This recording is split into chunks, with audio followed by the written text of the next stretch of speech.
Tonight on the news, President Bola Ahmed Tinubu approves 35,000 naira minimum wage awards for civil servants.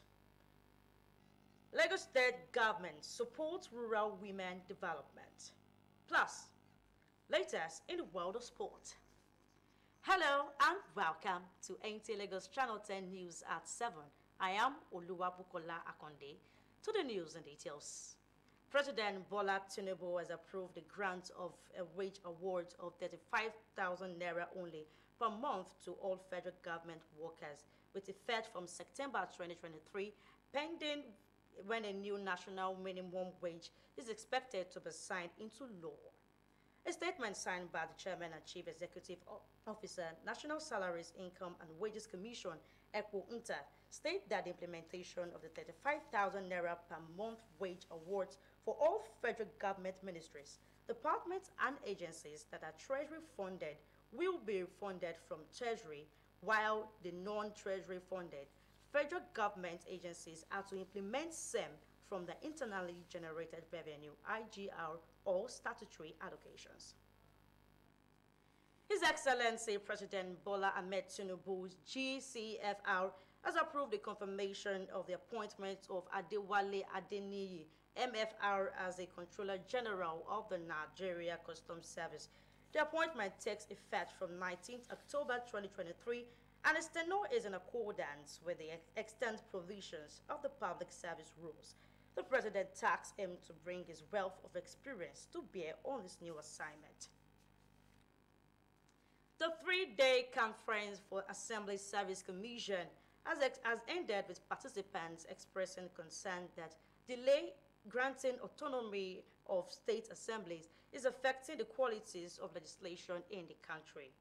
The Parliamentary Commission's called on the state governors yet to consider this autonomy to do so in the interest of Nigerian democracy. Ignatius Unko asked the details. The last 3 days, the Mariam Babangida National Center for Women Development played host to more than 100 commissioners from the various parliamentary commissions across the country.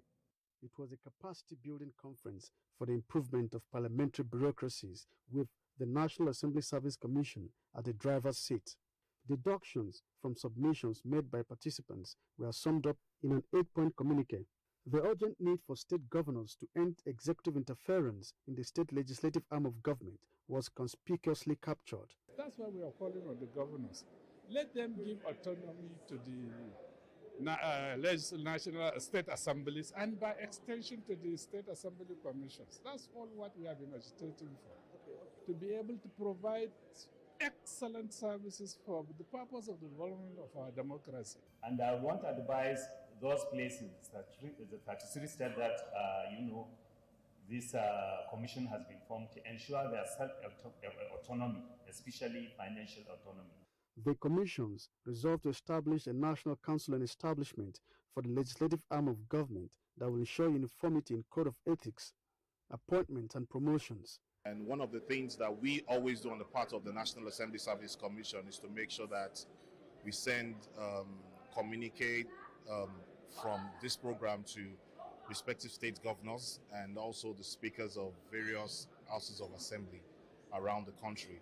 So we believe that impacts should be immediate. The states are faced with issues of funding and also meddlesome of the leadership and also executives in the state. The commissions in the state are supposed to operate as the engine room for the provision of a well-articulated and professional bureaucracy for the assembly. 21 states were represented at this conference, with Yobe having the highest number of delegates. Ignatius Unko. The Supreme Court has empaneled a 7-member justice to hear the appeal of Atiku Abubakar, challenging the decision of the Presidential Election Petition Court, which dismissed its petition. Atiku Abubakar, in his petition at a court below, challenged the outcome of February 25 presidential election, leading to the declaration and return of Presidential Bola Tinubu. The apex court will equally hear the application of the appellant seeking its leave to bring fresh evidence to prove his appeal. The court will be hearing the matters next week, Monday. Atiku Abubakar participated in the February 25, 2023 election as the presidential candidate of the People's Democratic Party. More of the news to come as we go on a break now. Please stay with us.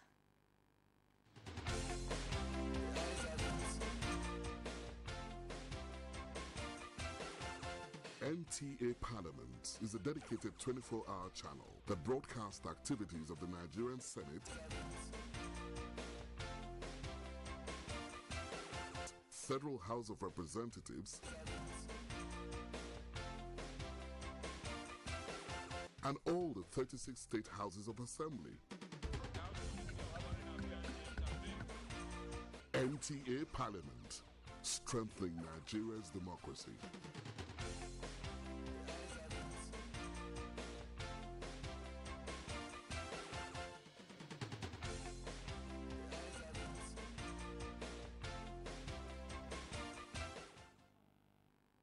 Welcome back and thanks. If you're just joining us, this is NTA Lagos Channel 10 News at 7.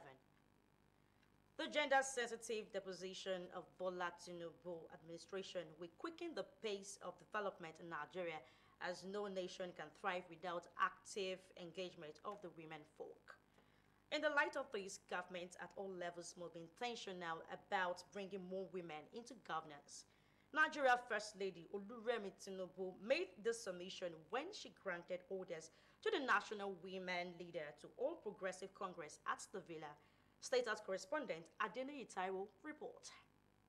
Administration has received a lot of applause for bringing more women into governance, especially in the area of appointments into key positions.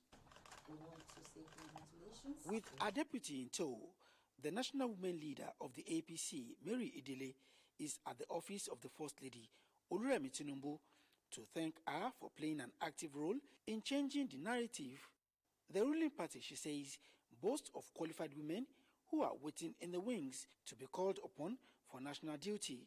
And apart from engaging them in governance, equally important is the need to create better access for women, particularly those in the rural areas across the country, to understand and benefit from government policies and programs. We want to have avenue where we can remove the stigmatization of women in politics in Nigeria, so that we can have more women, more young girls come into politics.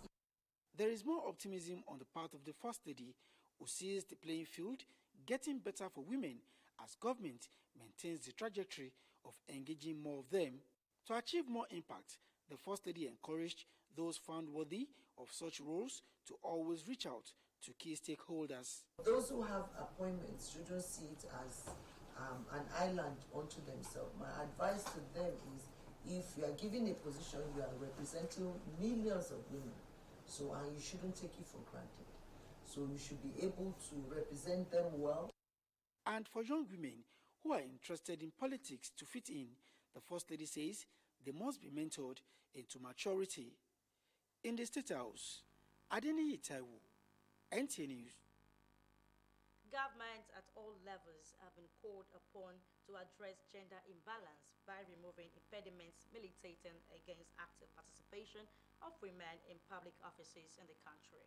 Wife of the governor and chairman of Committee of Wife of Lagos officials, Ibijoke Sanwo-Olu, made a call at the 23rd edition of the National Women Conference roundoff in Lagos. Musa Toliet has the details. 3 days, these women participated in various programs as the conference featured lectures, awards, and breakout sessions aimed at educating them on socioeconomic issues that will impact positively on their work and family lives. Governor Babajide Sanwo-Olu, who was represented by the Secretary to the State Government, urged the women, especially those in government, to unleash their potentials and redouble efforts in ensuring a greater Lagos rises. The progress of Lagos State, and indeed any society, is intrinsically tied to the empowerment and participation of its women. It is not a question of if women should have a seat at the table. It is recognizing that women do have a seat, as they have always been essential to its foundation. I would like to advise all participants to apply the lessons, new skills, and network gained here to improve on your daily activities. Let me stress that you need to break new grounds going forward. Deputy Governor Bauchi State wants state governors to address impediments against gender parity in their respective domains. As a government, we have a responsibility to create an enabling environment that encourages entrepreneurship and fosters economic empowerment for women. I've learned about cybercrime, I've learned about waste management, I've learned about education that I have to improve myself. Coming here is not about eating alone. It's not about fashion, it's about what we can impact in other people at the grassroots. Goodwill messages from dignitaries present marked the end of the 2023 National Women Conference organized by Committee of Wives of Lagos State officials. In Lagos, Musa Tolia, NTA News. As various initiatives are being executed to cushion the effect of economic challenges, Lagos State government will be focusing more attention on the plight of the rural dwellers, especially women, to make life meaningful for them.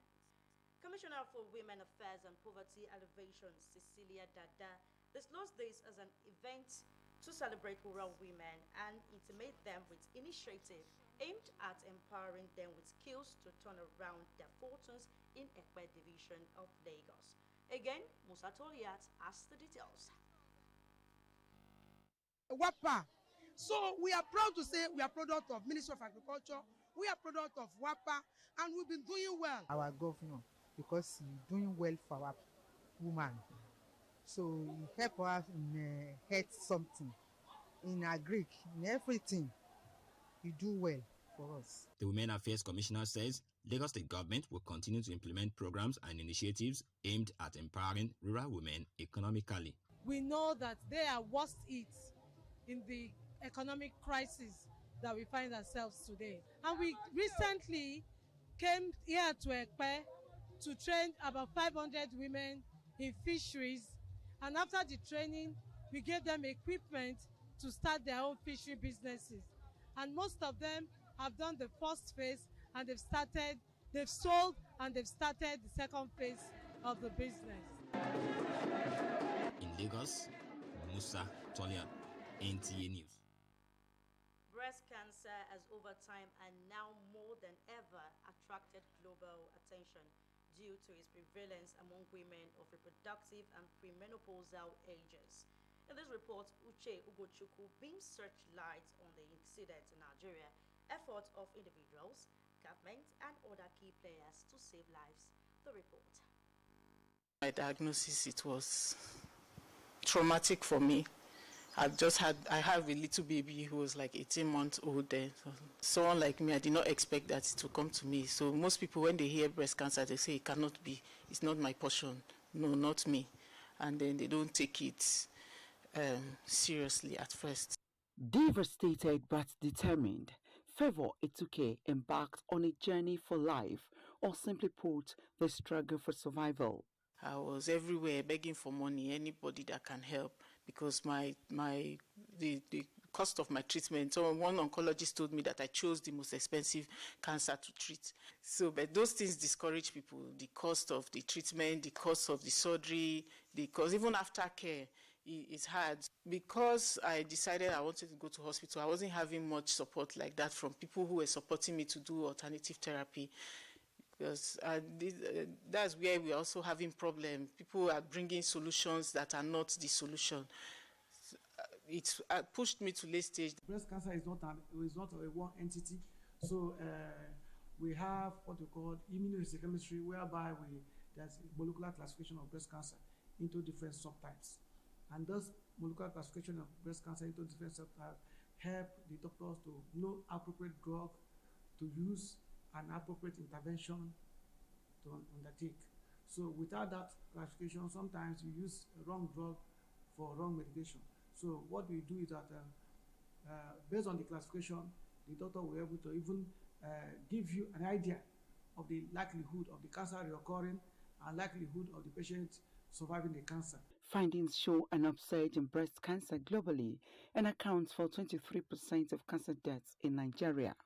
This is attributed to the shift to an unhealthy lifestyle that leads to obesity, hypertension, and the use of hormonal inducement therapy. Late presentation, diagnosis, and treatment are reported as the main causes of breast cancer deaths in the country. Well, the government is trying doing her best in terms of cancer awareness campaign, and also putting some measures in terms of helping some indigent patients, what we call Cancer Health Fund, which is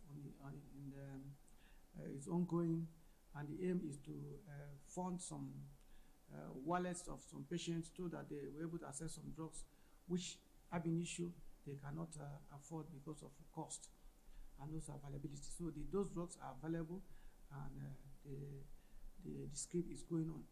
But back to the whole process is that the awareness is still very low, and most patients pay out of pocket because this scheme does not cover all the drugs that is needed. So there are some limitations in terms of the drug coverage. So some patients pay out of pocket, and because they pay out of pocket, some may even abscond. Government is out to improve cancer treatment facilities and costs. The institute has set of a strategic plan, 5-year strategic plan, which we intend to launch on the 23rd of October. This national strategic cancer plan is a policy document for the country on how the country is going to face cancer head on. And the importance or the essence of this guideline is to prevent cancer morbidity and mortality, and to reduce drastically the prevalence of cancer and the suffering of the masses of this country. Now we have this institute, we are planning to coordinate all the activities of the NGO and link it up with what the federal government is doing to change the narrative in the area of cancer prevention. Currently, the government of the day is planning to procure like 6 radiotherapy equipment and upgrade more like 6 cancer centers in the country. A lifestyle coach and writer, Favor shines a touch of hope that breast cancer can be conquered. We are begging the government more of awareness, even individuals to be sensitive when it comes to cancer, and early detection. You will not spend so much as far when it's now so advanced. Uche Ugochukwu, NTA News. In order to deepen knowledge and help pupils awake interest, King's International School has organized an excursion tour for its pupils to NTA Channel 10, Tejosho, Yaba, Lagos. Our correspondent has the details. Has shown that children learn more about different professions, ideas, and opportunities when they travel outside their neighborhood, increasing their desire for innovation. This is why Royal King Schools has organized an excursion tour for pupils. The pupils and the accompanying of their teachers were conducted round the transmitting room, master control room, the studio, library, and newsroom. So we have a program schedule that guides us on the programs that will be available for each day. Camera. So we have people working here. The cameraman is one of the most important people that is needed in the studio. This is teleprompter. What is it? The pupils expressed the satisfaction with the knowledge acquired during the excursion. When you come to NTA Lagos Channel 10 for excursion, you will learn many things, like many type of mic, many type of cameras. In the library, I learned what we used before and what we use now. Before we use DVD. When you have your DVD machine, it's very easy. You have a DVD disc, so you can put your DVD discs inside and watch different type of movie you want. And what we use now is flash. You can store different type of items in the flash. Royal King Schools was founded in 1989 and located at 2 Ijagbemi Street, Popola Bus Stop, Pedro Bariga, Lagos.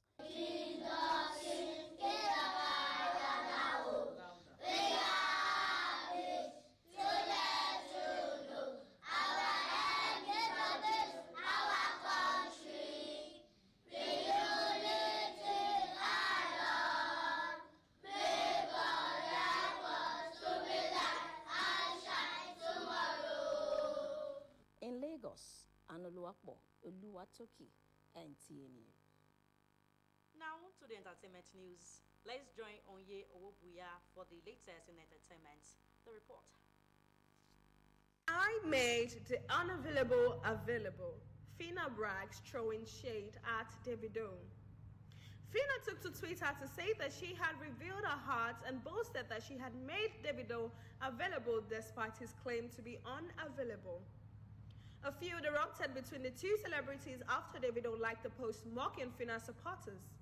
Fina confronted Davido about it. While apologizing, he stated that it was an error and that he had no idea who she is.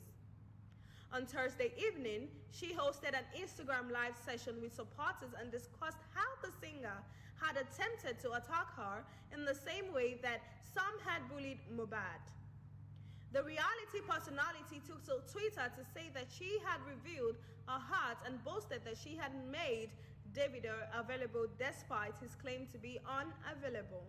She wrote, "I like the tears from the life. Mind aired, case closed. I made the available unavailable." Moving on, weeks after divorce, actor Bolanle Ninalowo reveals he is in love again. Barely a month after announcing his separation from his wife, Bumi, actor Bolanle Ninalowo has revealed that he has found love again. The thespian on Friday pleaded with fans to suggest the best way to approach the new woman who has captured his heart. Saying he has to move on, he stressed that he only has one life to live. On his Instagram handle, he shared a post that reads, "Where are my DR loves? I peeped her, how do I say hi? Do I slide in her DM? Do I ask her out on a date? I don't even know what it feels like anymore." But these new wavy feelings though, the heart is tingling, I feel a bit coming. Recall that Ninalowo last month announced that he and his wife had decided to proceed with an irreconcilable marriage dissolution. And that is it on entertainment news. And on sports, Sport Minister commend Basketball Federation and teams for competitive spirit in women's game. Let's join Olumide Eguntola for these and more on Sports Update. The report. MFM women's basketball teams emerged champions of the 2023 Zenith Women Premier Basketball League, which ended Thursday evening at the Indoor Sports Hall of the National Stadium, Lagos. Minister of Sports Development John Eno, among other dignitaries, applauded the quality of the local-based players in the league. In the finals, MFM beat Nigeria Customs 64-60. When we compete in the sub-region, in the continent and internationally, we want to present our best. If that best is from the local teams and the local league, why not?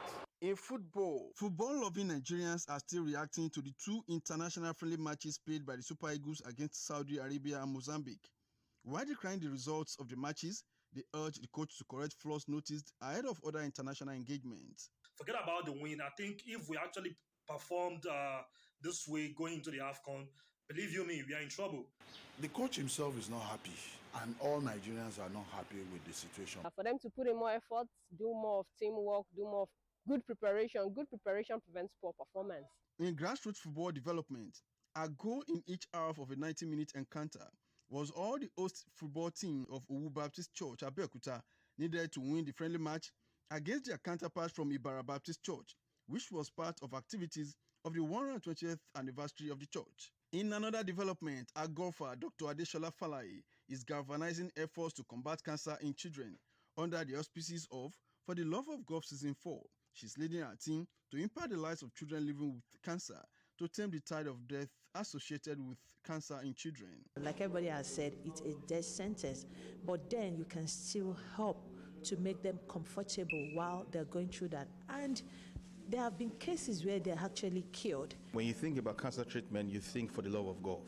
In tennis, 20-year-old local favorite Shintaro Mochizuki, ranked 215th in the world, cruised into the quarterfinal of Japan Open for the first time after he eliminated defending champion Taylor Fritz 0-6, 6-4, 7-6 in the second round of the event. With sports update, Olumide Guntola, NT News. And we've come to the end of the news tonight. Once again, thanks for joining us. I am Oluwabukola Akonde. A very good evening to you.